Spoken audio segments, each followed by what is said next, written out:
While Star Trek Discovery does have its share of supporters, many old-time fans are quite vocal about how much they dislike the series. A recurring bone of contention is how many would have liked to have seen the as-of-yet unmade film Axanar instead, as that takes place in the same time frame as Discovery. Unlike Discovery, however, Axanar was set to line up perfectly with canon. That was the intention which we saw in the Prelude to Axanar film. Axanar itself was the subject of a controversial lawsuit from CBS, a lawsuit which ended with the draconian rules for Star Trek fan films being implemented, and under these rules, Axanar could not be made the way it was intentionally envisioned by creator and writer Alec Peters, co-writer Bill Hunt, and original director Robert Meyer Burnett. In this video, we will look more into the history behind Axanar, the lawsuits, the controversies, what it means to go toe-to-toe with CBS, and the current status of Axanar. To help us out with that, we are joined by someone who was, and is still, at the center of it all, Mr. Alec Peters. Alec, thank you for joining us. Thank you for taking time out of your schedule to talk about this. My pleasure. You helped me avoid doing taxes for another couple hours.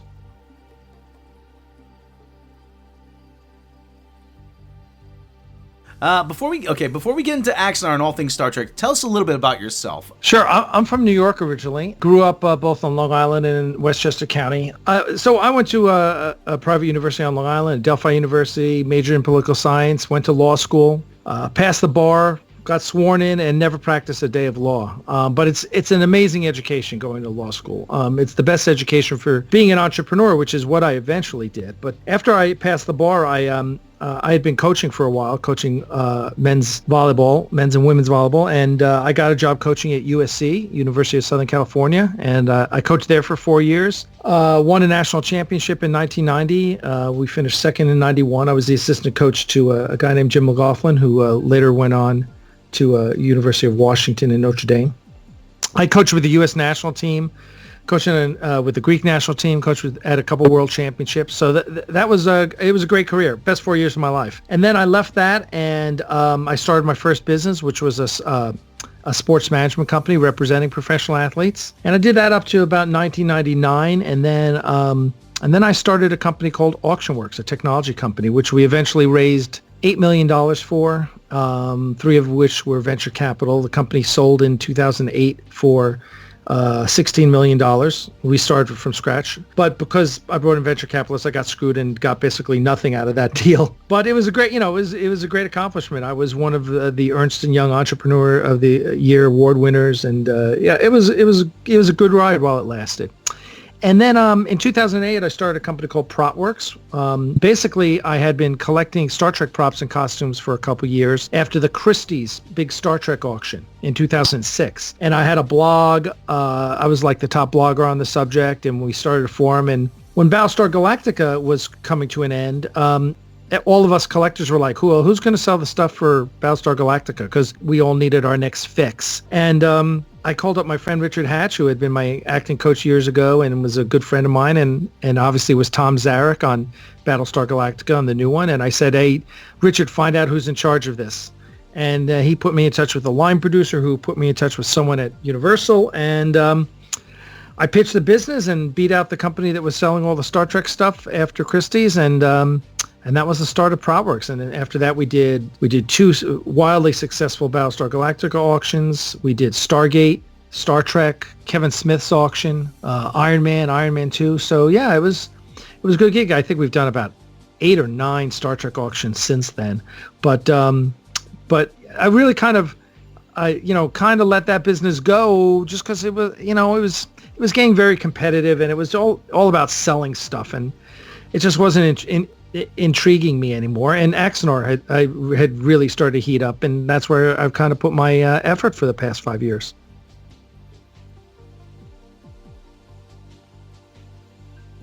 What does the franchise really mean to you on a personal level? Was a Star Trek fan from the beginning when it first came on TV in 1966. I was born in 1960, so I was 6 years old when it first came on TV. And ironically, all the people that I know who grew up or lived in New York in the 60s and 70s remember watching Star Trek on WPIX, which was one of the local stations, because it was on reruns. It was at 6 o'clock every afternoon. You could come home and watch it. Doug Drexler, Richard Hatch, so many people who lived in New York, we all reminisce about that. I think Star Trek, along with comic books, are kind of my primary geekdoms, if you will. Around that same time, I started collecting Captain America comics. So, I was collecting Captain America comics when he was in Tales of Suspense. And, as a kid in Scarsdale, I remember going to the local barbershop, and he'd always have stacks of comic books. And you could take any one you wanted. You just had to bring one and put one back. So, like, you were always trading. So that was kind of, how I started being a geek. I mean, I was a geek when I was, 6. And Star Trek was... that was it. I mean, in the 60s, it was Star Trek. There was Lost in Space, yeah, but, that kind of turned it went from good science fiction in season 1 to kind of campy after that. And but Star Trek was really a powerful show. It was really fundamentally changed the way we saw science fiction. And as a little kid, it made a big impression on me. And, I'd read the comic books from Gold Key. I started to read fanzines a little bit. And back in those days, fandom was tough because they're really, it's not like now where everything is served up to us on a silver platter called the internet. Back then, you had to search for stuff. You had to read magazines. You had to, this is actually before the time of Starlog. I mean, Starlog was when I was in college, maybe. Yeah, late 70s, yeah. Late 70s, right? Yeah, about that, yeah. Yeah, and so it was really tough. Starlog was then our big entree into the science fiction world. And none of my friends were really Star Trek fans. It wasn't until I moved in 8th grade down to Long Island and I met another kid who was a Star Trek fan, Billy Bianco. And it's kind of funny because we reconnected because of Axanar. He wrote me because of Axanar. I hadn't talked to the guy in 40 years, I guess, 35 years. It was crazy. And it was a lot of fun to reconnect. But he saw Axanar and loved it and got back in touch with me. Yeah, so Star Trek then led me on to, at the same time, I guess, as Star Trek, I was into Thunderbirds, all the Jerry Anderson stuff, Captain Scarlet, because that was the only other really, good science fiction you got to see. And comic books. I mean, I was a Captain America fan from way back when. So that's kind of where it is. And so Star Trek's always been, it's not like I have revolved my life around Star Trek up until Axanar, but it was always there. It was always something I loved. It was always something you came back to. It was an enduring passion of mine. So that's and I think it is it represents the best of science fiction on so many levels. Because it did so much for science fiction. It made it mainstream. It humanized it. It gave us heroes, right? I mean, really, who were your heroes in science fiction before Star Trek? You had science fiction movies, but you had anthology shows like Outer Limits or Twilight Zone. But, it was really, science fiction didn't have heroes until we had Star Trek. So it really... you were able to grasp onto Star Trek, and then when the movies came out, you just kept. It was like a drug you got every couple of years, Yeah, I think then probably you can go back to Buck Rogers or Flash Gordon, but those were more like the 30s pulp heroes, Those really, I mean, Star Trek is really where the 60s kind of the modern sort of science fiction heroes took hold.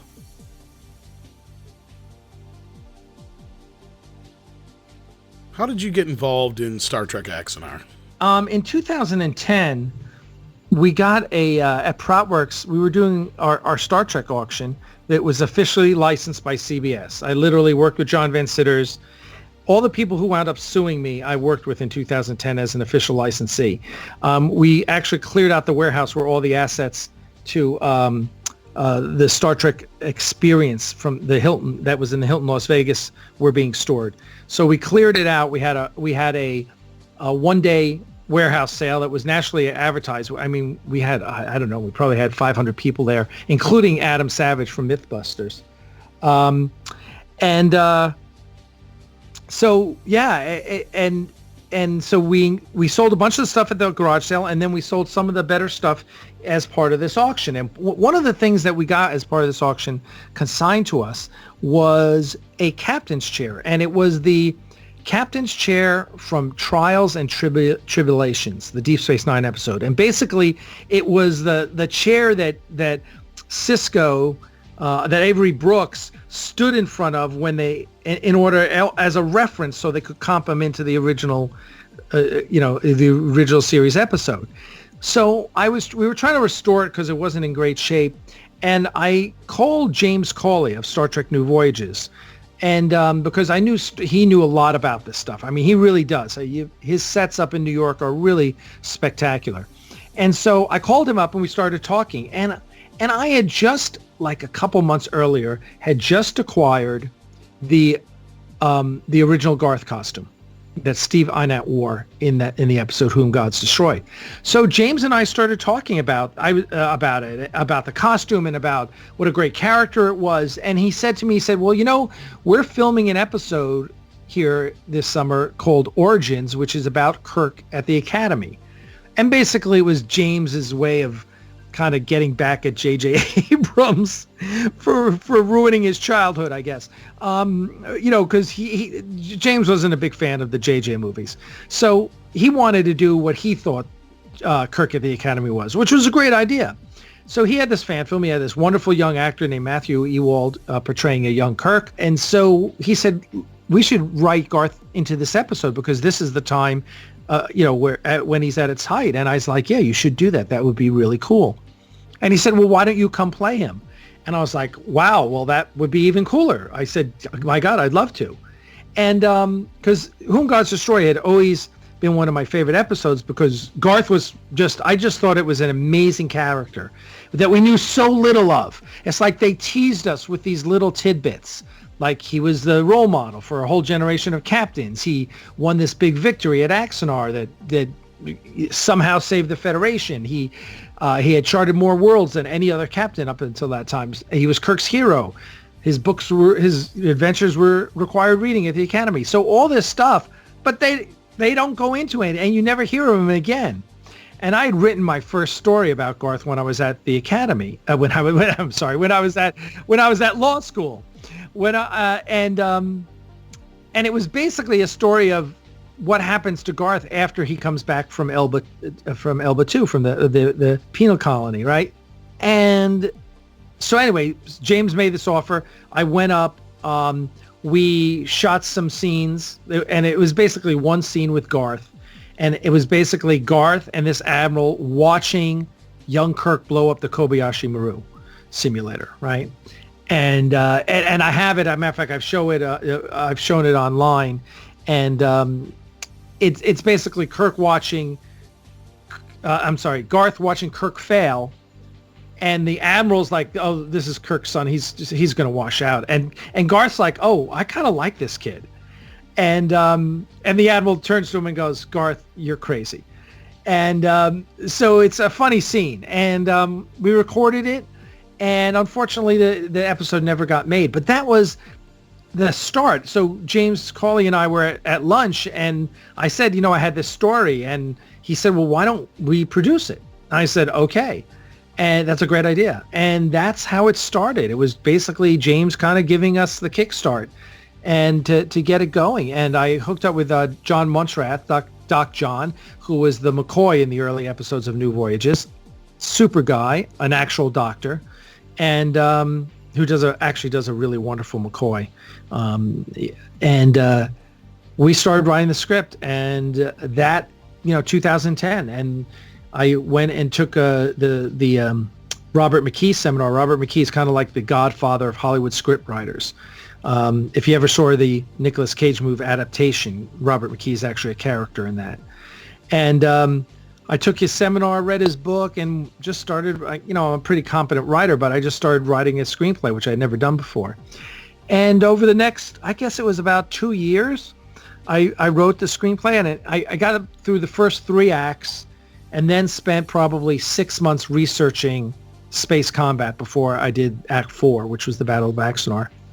And that's kind of where it started, and it just started to gain steam. And I brought in my friend Christian Gossett to direct, and we got a crew together. And I met Richard Hatch, introduced me to Mark Edward Lewis, who's our current editor, and was our sound designer on Prelude. And it just started gathering steam.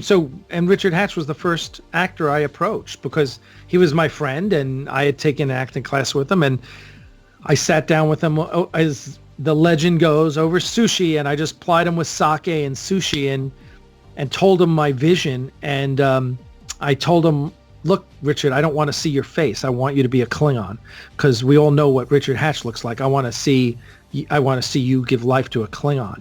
And he's like, oh, he was a huge Star Trek fan. He watched it on WPIX in New York when he was on Young and the Restless, I think it was.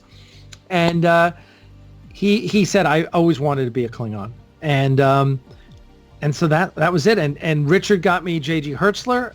J.G. Hertzler got me Gary Graham. And then we pitched Kate Vernon and Tony Todd. And at the time, when I really started it's 2013, we really started gaining steam, right? And I was approaching actors, and what happened was Star Trek Renegades was being filmed, and that was the first major fan film as far as fundraising goes. They raised almost $400,000, and they came out with this teaser. I'll never forget this little teaser, and it had Chekhov and Tuvok in character. So it had Walter Koenig and Tim Russ in character as Chekhov, Admiral Chekhov, and Tuvok, and it was brilliant. And that's kind of what they used for their first, I guess it was their Kickstarter to start it off, and they raised $200 something thousand, I don't even remember.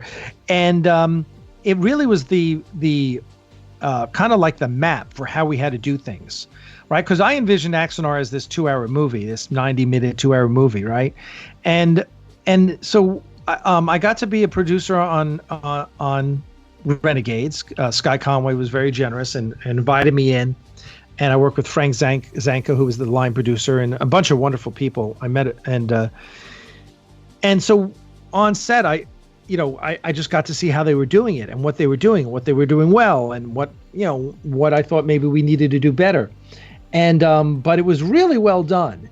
And the result, Renegades, it's a really top-notch fan film, and because it uses great characters, that we've seen already. So seeing the way they did it, I was like, okay, we need $500,000 to shoot Axanar. I mean, not knowing, when you start out in a new field, you're incredibly naive. So I was like, listen, what we really need to do is have some proof of concept that will allow us to then get to the money we need to make the movie, right? And Renegades did it with this little short. That's what we need. We need to do something like that. So we started thinking about, well, what are we going to do? And how are we going to create a proof of concept? And so I remember this episode of MASH. It was an Emmy. I think it was nominated for an Emmy Award. It was called The Interview, and it was done in black and white. And it was basically this news crew interviewing the MASH characters in character, like out, and it wasn't comedic at all, right? It was totally serious, like how war was affecting these characters. Mm-hmm. And it's a very famous episode, and it was brilliantly done. And it just kind of hit me. That's the way we have to do it. We do it that way. We will not only have to not have to make any sets, but we can tell a story. And I pitched Christian Gossett, who was the director at the time, and he loved the idea. And our DP, Milton Santiago, when we pitched him, he had just seen a documentary called Fighting Ali. And it was like George Foreman and Ken Norton and all these guys who had fought Ali, telling their story of what it was like to fight Muhammad Ali. And so a lot of the inspiration cinematographically for Prelude to Axanar comes from Fighting Ali. And so that's kind of how we did it. And then we were like, okay, so that's going to be our proof of concept. So it was like, well, now we need a Kickstarter to raise money to do the proof of concept. So we literally, we got Sven Kam, who was a friend of Mark Edward Lewis, our sound designer, and Sven is a local Emmy Award winner and a really dynamite cinematographer. He came in, and we shot a little ask video, ASK, asking for money, a little Kickstarter video in my apartment. We moved all the furniture and we set it up, and it's still available online. You can see it, and it was Ryan Husk, who was one of our producers, and Mark Edward Lewis and myself and Christian, just talking about what we were going to do, intercut with Tobias Richter's amazing visual effects and pictures of the cast that we had pitched.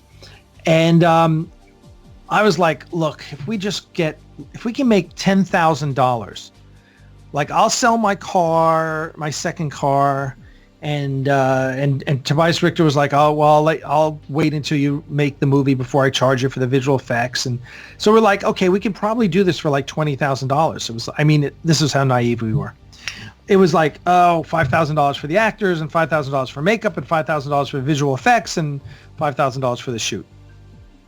Well, we wound up raising $10,000 like in the first 7 hours. And we went on to raise $101,000, which blew everyone away. And then we went out and made Prelude to Axanar, and which has won 46 film festival awards. And I think most Star Trek fans consider it one of the best fan films ever made. I mean, I hear all the time, oh, I wish they'd made Axanar instead of Discovery, or this is the best Star Trek I've seen in 20 years, or things like this. It's you just have to read our YouTube comments on Under Prelude of Axanar. I think we have 57,000 thumbs up and like 800 thumbs down. You're like, who are the 800 people who don't like what we did? But, so it's crazy. It's like 98% thumbs up. I mean, we have an 8.6 rating on IMDb, which is crazy. It's better than a lot of Academy Award winners. So, it's done really well, and it's because we had a brilliant crew, we had a brilliant cast. Filmmaking is a collaborative effort. It's a lot of people involved in making it, and we were able, because of passion and it's Star Trek, we were able to get a lot of people, and that's then what got us our first $600 and something thousand on Kickstarter for the feature film.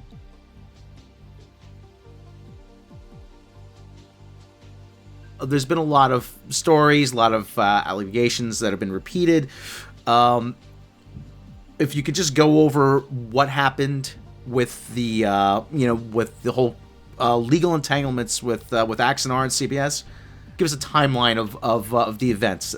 Yeah. So the first Kickstarter was in August, I guess July, August of 2014. So we released Prelude and immediately launched our Kickstarter for the feature film, and we raised like $600-something thousand. So when Renegades had shot their film, they had basically rented a studio, which was, they spent a lot of money renting out Laurel Canyon stages, and we were going to build a whole set. So the first decision was, did we want to go up to Star Trek New Voyages and use their sets? We were talking about retrofitting their sets. And making him look more Cage era, which James Cawley had done before, so we could have done that. But Christian Gossett, the director, didn't want to do that because the set was a full 360. He didn't feel he could get the camera angles he needed, and it was too crowded, and he didn't want to work with all the volunteers who worked those shoots, and there was a whole bunch of reasons he didn't want to do it. So I was like, well, okay, so if you don't want to go to New Voyages, this is Alec, the producer at this point. I'm like, then we either rent a stage or rent a warehouse and build our own sets and move them to a sound stage, shoot and then destroy the sets, or we rent a facility and start building all our own sets. And that was a big decision. And the first studio that I found, the first warehouse that we could have converted, was out in Victorville, which is an hour and a half outside of LA. But it was really close to our construction coordinator where he lived. So, and it was old and beaten up, and it was only like $2,500 a month. It was probably way closer to what James Cawley had than what we wound up in, which was a really nice one. And Christian just hated that. It was because it was low rent, and he wanted something a lot nicer. So I kept looking, and it took us a long time to find the right facility. I was working with a real estate agent, and it took us a good 6 months to find a facility. So we finally found one, and at this time we were shipping out all the Prelude to Axanar perks. And we finally found one in Valencia, and signed a lease and paid the first year's rent up front, all the deposits and everything. And we started building sets, and we started converting the warehouse into a soundstage, and we started doing all of that. And that was 2014, beginning of 2015. So then we're going to need to raise more money. And so we shot the Vulcan scene, which is the 3-minute scene on our website, which is Soval and another Vulcan, Talara, talking about the war and what the Vulcans are going to secede from the Federation.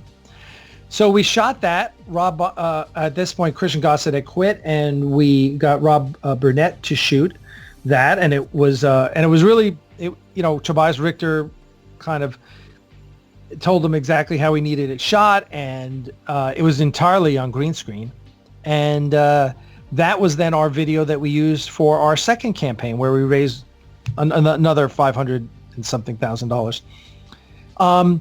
And so we were deep in pre-production the second half of 2016, and ironically, when we were in the Indiegogo campaign in that summer in August of 2015, I called up the head of CBS licensing, Liz Kolodner, who I had done business with. I had literally had 2 meetings with her over the course of the previous 5 years about guidelines for fan films, because as anyone knew, I was talking to CBS about guidelines more than anyone. So I had meetings with Liz Kolodner. I had meetings with John Van Citters. I had meetings with Bill Burke, the head of CBS Consumer Products. Because listen, I'm a businessman. I know how to talk to these people. And it wasn't, I'm a little fan film producer. Would you mind if I talk to you? It was like, look, I know what you need. I know what your goals are. Here's some ways we can work together. So I called Liz up or I sent her an email. I said, Liz, we're raising a lot of money and we're trying to be really respectful of your IP. I would like to have a meeting with you and your team, so we don't step on your toes. And she said, well, I'm not going to be at Las Vegas, the Star Trek Las Vegas convention. She said, but John Van Citters and Bill Burke are, why don't you meet with them? And John Van Citters, I knew real well. We had a meeting in December 2013 over sushi, of course. And we had talked about fan films. Bill Burke, I had approached the year before. I had approached Bill Burke because Liz Kolodner had put me onto him. And I had said to Bill, how do we get guidelines for fan films? And in 2013, in 2014, Bill Burke said to me, look, we've talked about it. It would literally take the CEO of Paramount and the CEO of CBS sitting down in a room together doing nothing but talking about fan films to come up with fan film guidelines, which turned out not to be true. But that was that was the excuse they gave at the time. And so I know these guys. So I sat down. I said, look, we're raising a lot of money. At this point, we had removed the name Star Trek from Axanar. It's just called Axanar. We were trying to be really, we're trying to be cool, but we were raising a lot of money. And at the meeting, they literally said, we can't tell you what you can do, and we can't tell you what you can't do, but we'll let you know when you step over the line. That was verbatim what Bill Burke said to me. And at the same time, they said, they were worried about everyone. In that meeting, John Van Citters said, continues, New Voyages, Renegades, us, everyone was doing things they didn't like. Basically raising too much money, basically bringing in old Star Trek actors, things like that. So so that was it. That's the last I heard from him until December 30th, 2015. Now we are probably 40 days away from production on the first third of Axanar. I mean, we're cooking at this point. And I wake up one morning, I remember going to my living room, sitting down, flipping open my Mac, and jumping on Facebook. And one of the first things I see is this article. It says, from the Hollywood Reporter, it says, CBS and Paramount sue Star Trek fan film. And the first half a second, I'm thinking, oh, that's interesting. And the second half of that second, I'm thinking, oh, and that's probably me. And of course it was. I read the article and I'm like, oh, so they're suing me. And I'm on the phone. I'm on the phone with Diana. I'm on the phone with Robb. I'm telling, and the first email I send off is to Winston and Strawn, which was our law firm eventually, and I'm pitching them to represent us pro bono because they had represented a very similar situation. Two guys were being sued by Games Workshop, the creators of Warhammer, the miniature game. And that lawsuit had gone on for about 3 years. And being a huge Warhammer player and an attorney, I followed that lawsuit religiously. And there were a lot of similarities. So I called Winston and Strawn, and by 12:30, Jennifer, the girl who had actually defended that lawsuit, had called me up and said, "Oh yeah, we saw this come across the wire last night. We're really interested in this case." And that was the beginning. 2 weeks later, we signed a deal. They represented us pro bono, and the lawsuit proceeded. We were claiming fair use, and the lawsuit proceeded for 13 months. What exactly then was the line? Because you said they tell you when the line was. So you didn't get any warning at all. You like you said, you read it in an article. So nobody reached out to you to say, "Hey, nope, we're going to put a stop to this if you don't slow down." Nothing. Nope. No cease and desist, no letter, no email, no phone call. And, I've been a CBS licensee. I had volunteered to do all this work for the CBS archive. I had cataloged all the stuff that was on the traveling around the country in the Star Trek exhibition. And for them to do this, I thought it was real shitty. I was like, I thought I deserved a phone call, guys. If everything I've done for you guys, I don't get a phone call, you just decide you have to sue me. Because, if they had said to me, "Look, you're going to have to change what you're doing. We're coming out with guidelines and we need you to change," I would have said, "Okay, how do we need to change it?" What do you think made Axanar different than the rest? Because obviously you brought up several examples already of fan films that they weren't too happy about. What do you think singled you guys out? But obviously, partially is probably the money, I'm sure. But oh no, other than that, what in your mind do you think? Oh, I don't have to tell you. I'll tell you what was in CBS's mind, because they told me twice. We were too good. They literally said to us, John Van Sitter said in his deposition that they saw Prelude to Axanar and they weren't particularly worried, and then they saw the Vulcan scene and knew they had to stop us. And then in a settlement conference we had, which I guess was May, the settlement conference was May maybe of 2015. We sat across the table, me and my attorney and her associate, and on the other side of the table were like 3 people from Paramount and 3 or 4 people from CBS and their lawyers, and Mallory Levitt was on the phone from New York. And I said to Jonathan Anshel, the general counsel for CBS, I said, so, you're suing us for copyright infringement. Now, there's Star Trek New Voyages and Star Trek Continues. I said, they both use original IP way more than we do. They use the uniforms, they use the ships, they use the sets, they use your music, they use your characters. I said, and we don't do almost any of that. Why are you suing us and not suing them? And Jonathan Anshel looked at me and he said, because no one's going to confuse them for real Star Trek. Quote unquote. So let me tell you, all the bullshit that people, because the way, more than anyone, all the bullshit from fandom. And we get all the haters say, "Oh, they sued you because you were making money." Lie. They sued you because you were, trying to build a professional studio. Lie. And all this bullshit. CBS told us. It's in writing. They told us. They sued us because we were too good. That was it. And what's ironic is, if you talk to anyone in Hollywood, because, I lived in Hollywood while this was going on, and I used to go to, I'm going to all these Hollywood parties and being introduced as, "Oh, this is the guy that's getting sued by CBS and Paramount." And every industry person, every single one said to me, "Oh, we all know why you're being sued. It's Prelude to Axanar was too damn good. They couldn't let you go." So it's no secret to anyone who actually works in Hollywood. And CBS and Paramount told us why they sued us. We were too good. They couldn't let us keep going.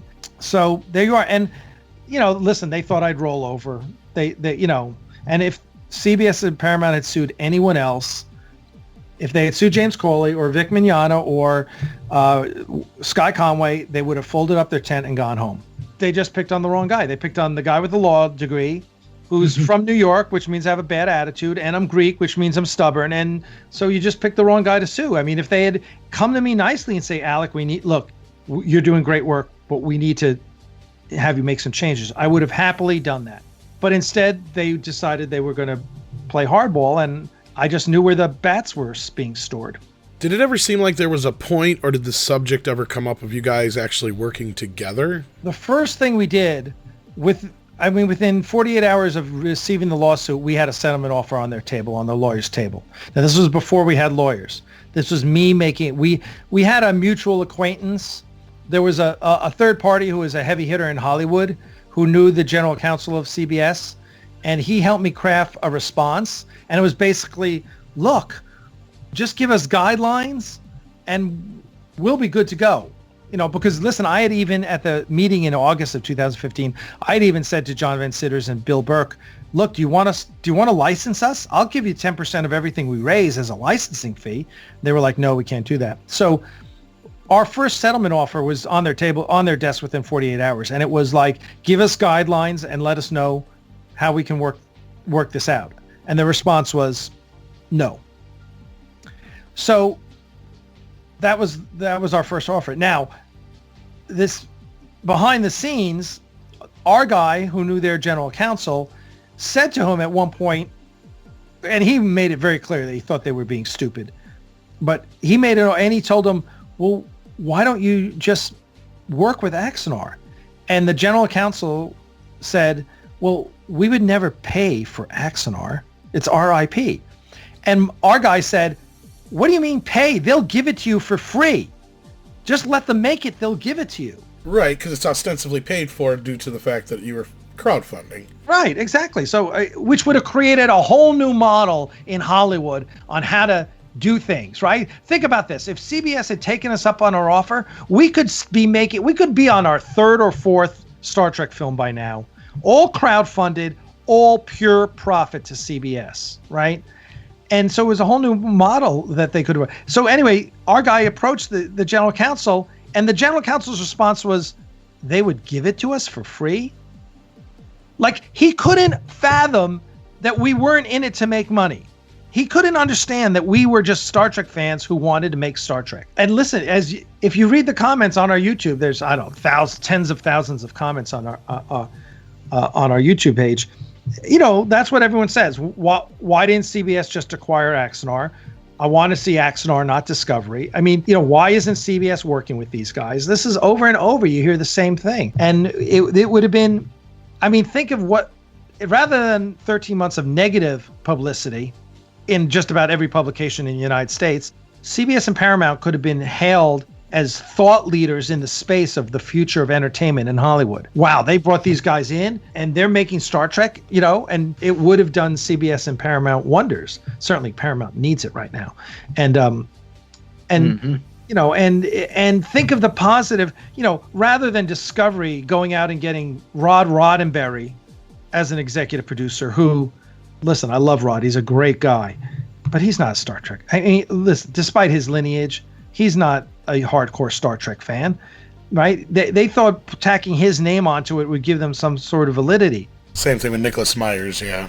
Right. Well, if they had literally brought in fans who love the product so much, maybe that would have given them some juice. Maybe that could have tempered all the anger there is towards Discovery. So anyway, so that's we wanted to work with them. And then, of course, there was the whole JJ announcement at the Star Trek Beyond event at Paramount Studios. At what point did JJ get involved? So that's before Star Trek Beyond is released, and they had this fan event at Paramount Studios, and Vince Barnett, one of our donors, really great guy. He was like, Alec, I got 2 tickets to the fan event. He's from North Carolina. He said, I'm flying into town. Would you like to go with me? And I'm like, hell yeah. So I'm in the crowd. There's like 500 people there.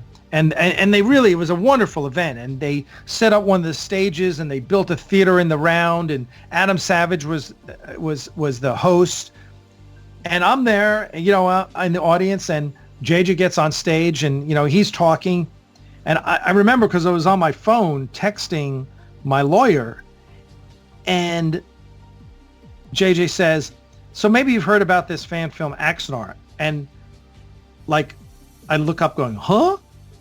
I'm just like, did J.J. Abrams just say the word Axanar?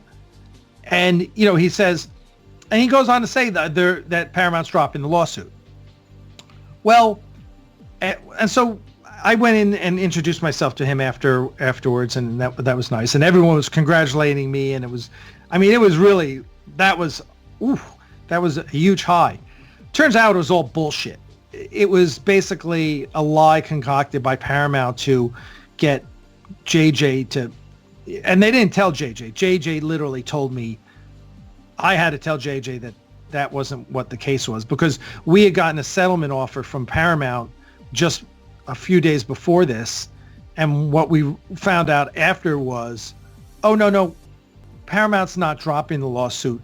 They gave you a settlement offer, and the settlement offer was bullshit. We were never going to take it. It was like, you're going to go away, and there's no Axanar, and we were like, that ain't happening. Basically it was a stunt, and they conned JJ into saying this, which wasn't true, and he felt bad about it. We communicated by email a couple times. Lovely guy. So yeah, so that was that. So that was like, we thought it was over, and psych, no, it's not. And it was just back to the legal trenches, and depositions and discovery and so on and so forth. And until 2 weeks before it's supposed to go to trial, and they make one, they're like, okay, well, let's settle this. And there had been another settlement offer. I think we had sent them a settlement offer a few months after the JJ incident, and whatever. We come up with a settlement which basically allows us to make 2 more 15-minute episodes, and it's similar to the guidelines, but we have certain exceptions to the guidelines.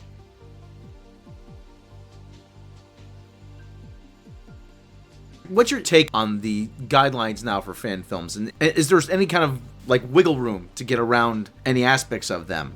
Well, they've made exceptions. Star Trek Continues made 3 50-minute episodes after the guidelines came out.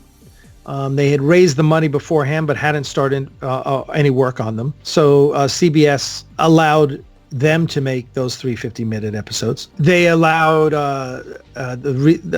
Sam Cocking's recent Star Trek fan film to be longer. I think he's in it at 50 minutes or so.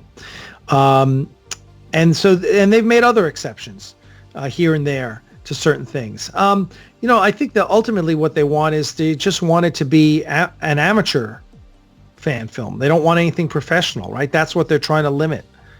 And and that's why the guidelines are the way they are, which is a shame. Rather than encourage people to make great Star Trek, I think that would be a lot healthier for the franchise. I don't think they should be, I just feel like they've done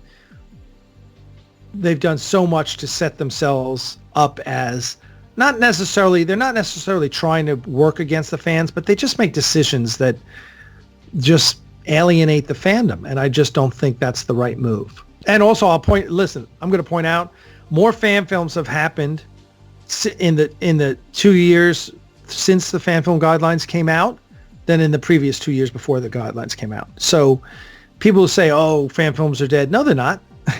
There's more Star Trek fan films than ever.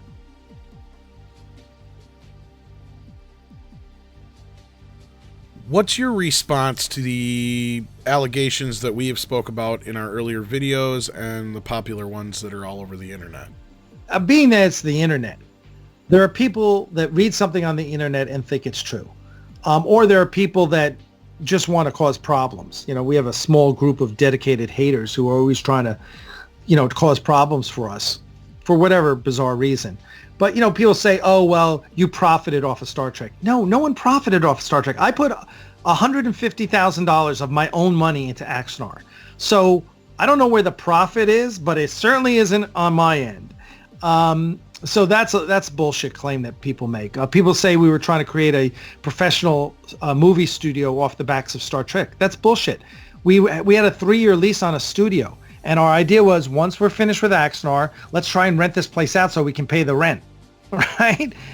That has morphed in some bizarre people's minds into, oh, we were trying to make a professional studio. No, that's not the case. Or people or some people will say, oh, well, you misappropriated donor money. No, we've had 2 accounting firms go over every single transaction. There are books full of receipts. We had a professional, independent review committee look over the detailed financials. All right. The $1.43 million we raise, every single dollar where it's of donor money, where it's accounted for, not 1 cent went to me. None of my expenses were reimbursed. I paid for all of my own stuff. So those are the common things. And it's just like some idiot hears it on the internet and feels like he's got to rage on Axanar or rage on me and it's all a bunch of nonsense, because the people we had, I mean, this is one of the reasons we got sued. The people we had, we had top-notch people working on Axanar. Business people, PR people, accountants, lawyers. I mean, do you think my lawyers are going to let me go in and give a deposition if our financials aren't all buttoned up? As a matter of fact, the first time we went in to I went in and got deposed. The CBS lawyers couldn't understand that a huge chunk of the money was mine. They were like, oh, well, why are you paying for sushi, and why are you paying for tires, and why are you paying for your gas? I go, because it was my money. And we literally had to resubmit financials and strip out all of the expenses that I paid for, because they were trying to leverage it into me mishandling money rather than just looking at it and going, oh, okay, all the donor money is here, and here's Alex 150, and you know what? I can spend my 150 grand on whatever the fuck I want, guys. If I want to spend it on sushi and tires and gas and my girlfriend, I can do that because it's my $150,000. Donor money, that's a different deal. You have to treat that stuff, as sacred. And we built out a studio. And, listen, the lawsuit cost us the studio. Like it or not, $500,000 of Axanar money went into building out that studio and the rent and everything. And CBS, wasted that for us. A lot of people go after you in a very public way. How has this affected your life, and who do you think is behind it? I used to get annoyed at it because one is like, wait, why are you spewing this bullshit? Why are you being an asshole? Why are you stalking me? Literally, my girlfriend and I were stalked in public, literally stalked. And people were, someone was posting photos of stalking us on Facebook. I've been we've been consulting lawyers on cyber stalking because we have 1 or 2 cyber stalkers, that literally it's gotten into crazy realm. And, but my attitude is, it's really funny. I think since the lawsuit has ended, my attitude is really morphed because I kind of laugh at these people. I just think they're so kind of pathetic. It's like, why? You write a blog about me? Like, how pathetic is that? This one guy wrote like 3 articles or 3 or 4 articles in a day about me and Axanar, just bagging on us. And I'm like, isn't that kind of pathetic? Here I am. Now we've got 2 YouTube shows. We've got a Patreon campaign. We're raising money for our studio. We've got, the Gwinnett County, the video production curriculum is using our studio to make films. We're doing stuff. Aries Digital is about to come out, and we're going to start sending out the patches from the Indiegogo campaign. I haven't let this get me down, and I'm certainly not going to let some fucking idiot who's got a mental problem ruin my life. Go ruin you're doing a very good job ruining your own life by being obsessed with me. So I'm not, listen, my life's great. I got a family that loves me. I've got a girlfriend I adore. I've got 3 doggies we rescued last year. I bought a house this year. I'm literally sitting in my collecting room, recording this. Life is good, and I get to share it with great people, and I get to help other great people and help we've got 2 fan films that are coming to shoot on our bridge this year. The bridge is almost 100% finished. So much great stuff is happening in my life. The last thing I'm going to do is worry about some assholes stalking me online. So tell us what's transpired between the settlement and now. What's taking so long to get things off the ground? So after the settlement, we had to make some harsh decisions about the studio, right? And because we couldn't afford it anymore. It was $15,000 a month. And I paid for, 3 months out of my own pocket at one point. And so we decided, we had this brilliant bridge set, and we had some other sets too. And we're like, well, I just did not want to give up. And, one of our people wanted to put the bridge set in storage. And I'm like, well, what good is it in storage? Right. And I had lived in Atlanta before for 10 years. I had started my technology company here. And Atlanta's a hotbed of filmmaking right now. And so we looked for space, and I found this great little 6,000 square foot space. And we, in May of 2017, we loaded up 3 tractor trailers and moved across the country. And when we got here, we had 35 people on the weekend helping us unload, and it took us like a week to load 3 54-foot trailers. Sadly we had to trash the transporter set because it just would not fit. And but we got here, we had 35 people, and we unloaded all 3 trailers and set up the bridge in one day. It was just a thing of beauty. And so in the first year, we had Otherworld Computing sponsor the studio, and now I'm paying for it myself. We've got a Patreon campaign, Aries Studios on Patreon, if you want to donate. I think we're over $1,600 a month right now, towards the facility. And, plus we're YouTubing, so we're, probably making another $1,200 a month there. So we're doing pretty well. We've covered close to 3/4 of the cost of the studio just from our online activities right now. And so 2017, then we moved in August. My girlfriend Crystal and I moved in August of 2017. So, that kind of shot 2017. And then 2018 was just slow. And I put my hands on why it took us so long in 2018 to get going. I really can't tell you, but we finally put a plan in place. And this was in about September. I put a plan. I said, okay, here's what we're going to do. We're going to hold our convention, Axicon, which we've been talking about for 2 years. We're going to finish the bridge before Axicon. So that's 2 stakes in the ground that we, goals that we're going to set. We're going to do Axicon. We're going to finish the bridge by Axicon, and then we're going to shoot the entire Axicon on video, and we're going to make those 22 hours of video available to all the donors. We're going to finish Aries Digital, which Aries Digital is our digital donor system. So you go in, you enter all your information. It tells you what perks you're going to be getting. It shows you what you've gotten already. It allows us to spit out mailing labels and manage all the donors and all the perks and everything. So we did that ourselves. So the 3rd version of that is being released hopefully by the end of this month. It's in beta testing right now. So that was another stake in the ground. Was okay, then we get Aries Digital done.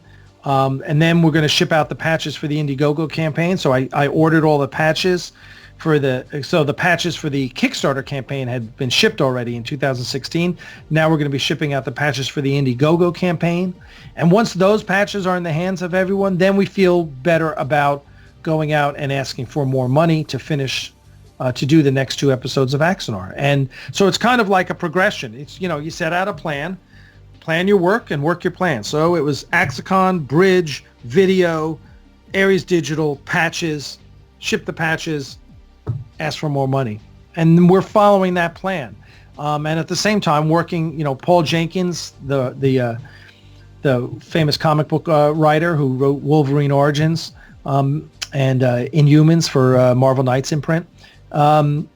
He came on board, rewrote the script with me. Basically, we had taken the 2-hour movie script and condensed it down into 2 15-minute episodes. The best way to tell the story is to tell it like Prelude to Axanar. Because you've got 2 hours of script, you can't tell that in 30 minutes, right?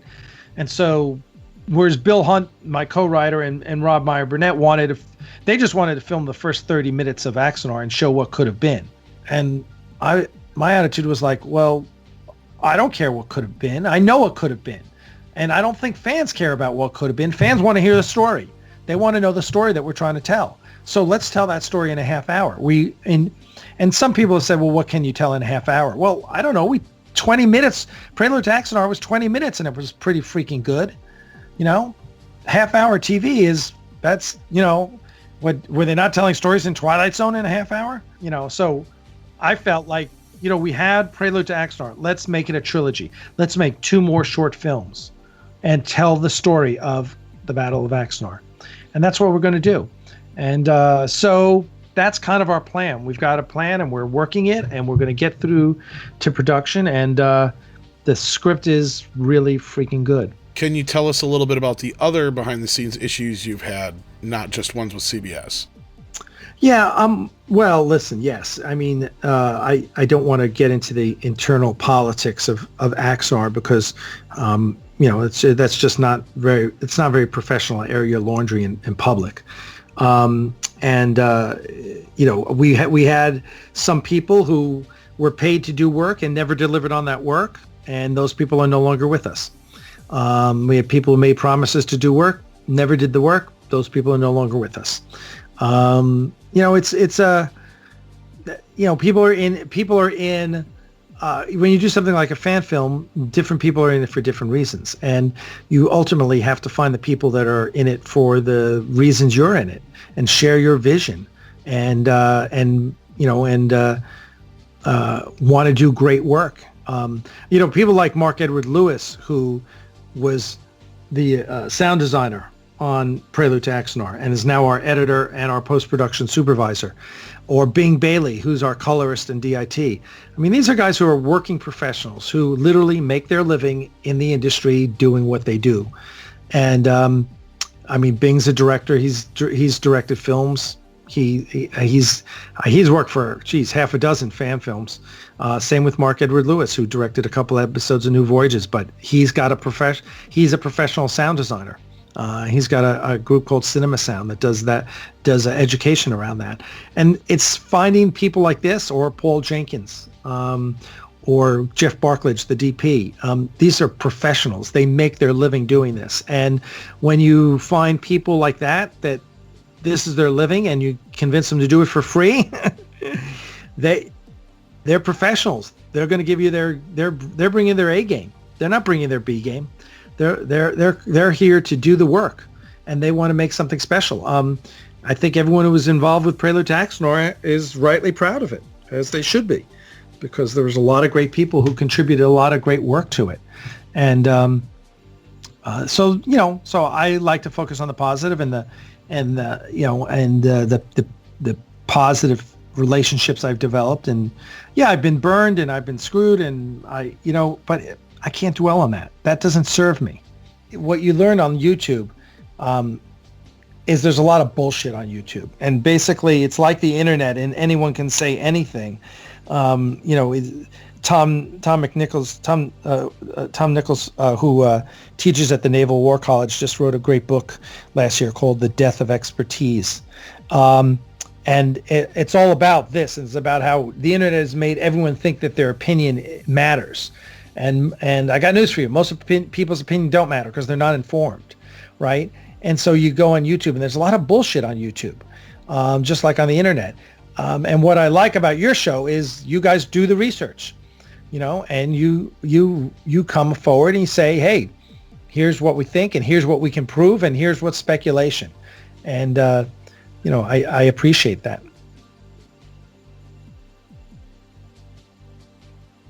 I just want to ask you a little bit more about Paul Jenkins, because I had read his run on Inhumans. How did he come aboard to direct? Oh, that's a great story. We had a mutual friend who introduced us here in town, a guy who's in the film industry in town. And he just said, hey, Alec, you need to meet Paul Jenkins. And I said, okay. And I met, and so Paul came down my way one day, and we literally started out at a bar drinking, and then I think we went and had tacos, and then we went and had more drinks, and then we finished up with coffee. And so like 6 hours later, our little meeting turned into a 6-hour marathon. And by the end, it was like, he was like, I'm on board. Let's go. Let's do this. And yeah, and that was it. And so he then took the script, he took my script, because I had taken the 2-hour script and I condensed it to 30 pages, which is, basically a page a minute. So that's 30 minutes.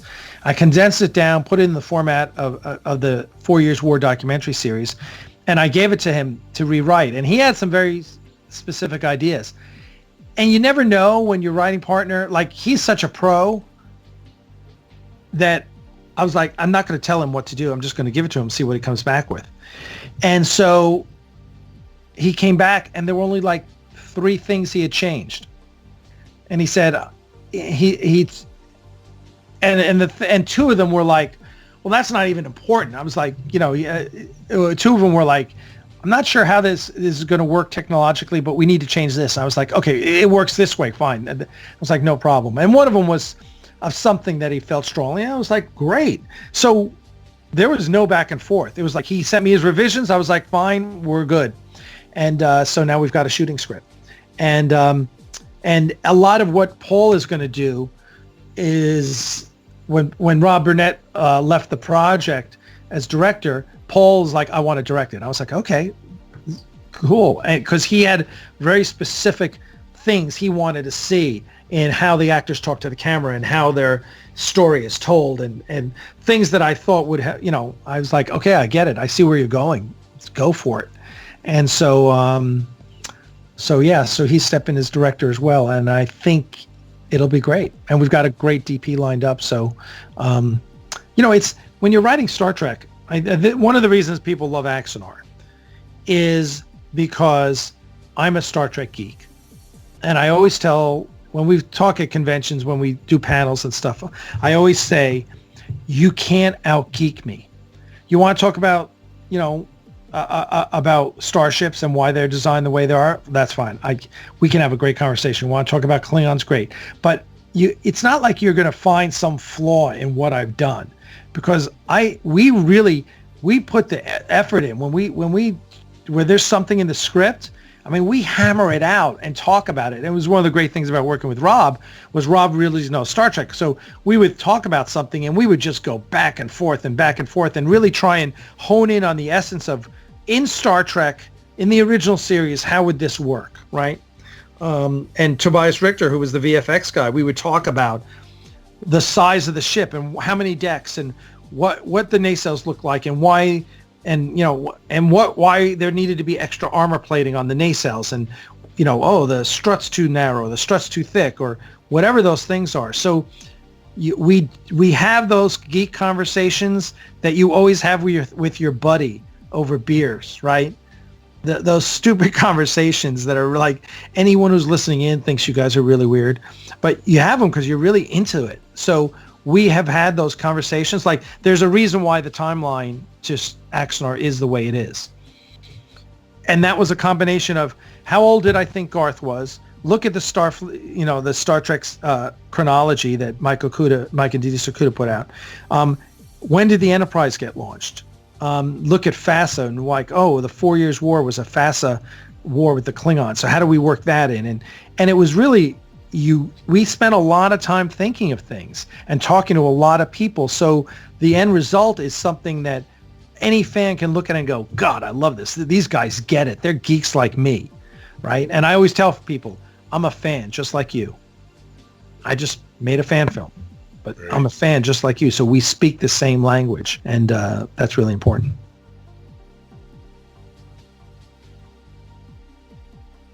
So speaking of the cast, you brought them up just a little bit ago. Who's still on board, and who's playing who yet?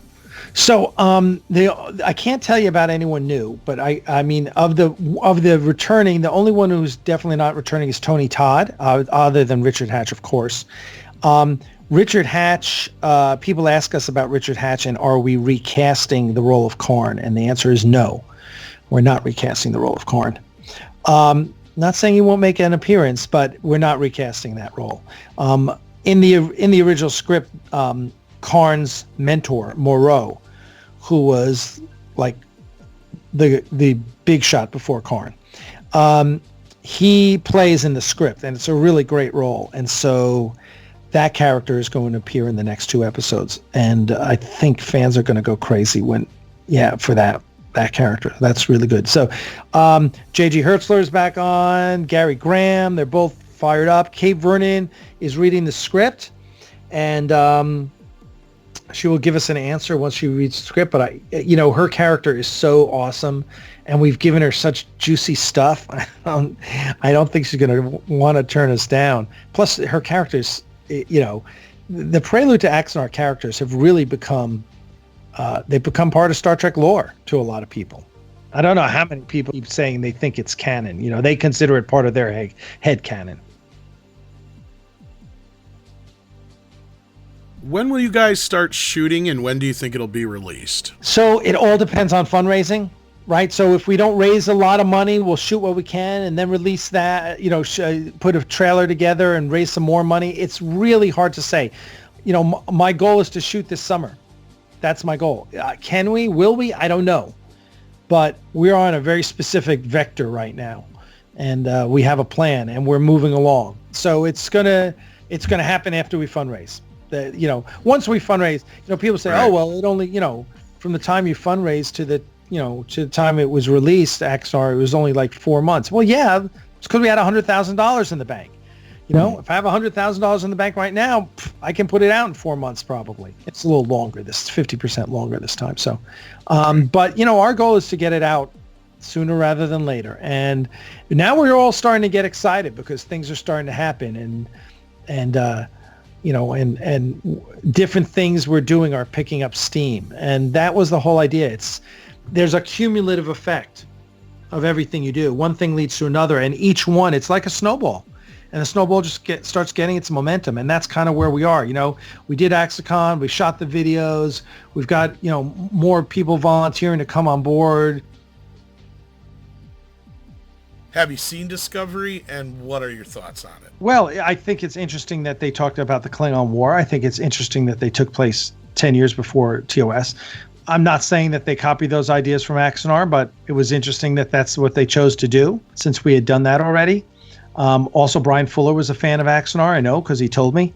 And I was really interested in seeing what he came up with. You know, I'm not a hater on of Discovery. What's really interesting is, I mean, I don't mind the JJ. I like the JJ movies. Well, the first and the third, right? I like Star Trek, and I like Star Trek Beyond, because I believe in the multiverse. I believe in the Star Trek multiverse, and I like the fact that JJ and Bob Orci decided to say, "Hey, this is an alternate universe." That's great. That was an homage to the fans, and so, and up until your most recent episodes about the Prime Deception, I've always, my whole take has been, my only real problem with Discovery is it is clearly not in the same timeline as all the Star Trek we've known and loved for the past 50 years. It's clearly not. You cannot in any way tell me that Discovery takes place in the same universe as TOS. It doesn't make sense, right? You can talk all the bullshit you want about reimagining whatever. It's a alternate, it's a different universe. So and I feel very strongly about that. So when you came out with your whole little thing about this, what is the Prime Universe, and that the Prime Universe isn't the original Star Trek. See, on our shows, I call it the original universe. And the Prime Universe is the JJ universe that Spock left to go back in time to the point at which the Narada arrives and creates the Kelvin timeline. So I get it, and I love it. I mean, my personal take is, I think you guys are right. I think that's exactly what the case is. What I don't understand is why CBS didn't come out and say that from the beginning, because that would have made everything so much easier. You know, for the same reason that it was right for Orci to convince JJ to do that in Star Trek 2009, it was the right move for Kurtzman to come out and say that, but he didn't. He keeps feeding us this bullshit that it's the original timeline. That's the Prime timeline. And Prime timeline is what we've seen for the past 50 years. So correct me if I'm incorrectly stating your premise. Sounds about right. Yeah. Okay, so that being the case, so if we can accept that this is a new universe, the Prime universe, and all of the things that go with that, then I don't have a problem with Discovery. I don't think season 1 was very good. I actually think it was pretty mediocre. It was entertaining, certainly. The whole idea of Michael Burnham just pisses me off, and I don't think she's a great character, just like I thought Jonathan Archer was a shitty captain. I don't like Michael Burnham. But And season 1, the Klingons were a mess. They look like crap. Their ships look like crap. Their production design is crap. Their costumes are crap. I just hate the Klingons on every single level in the first season. I actually like the second season. Starting with New Eden, and then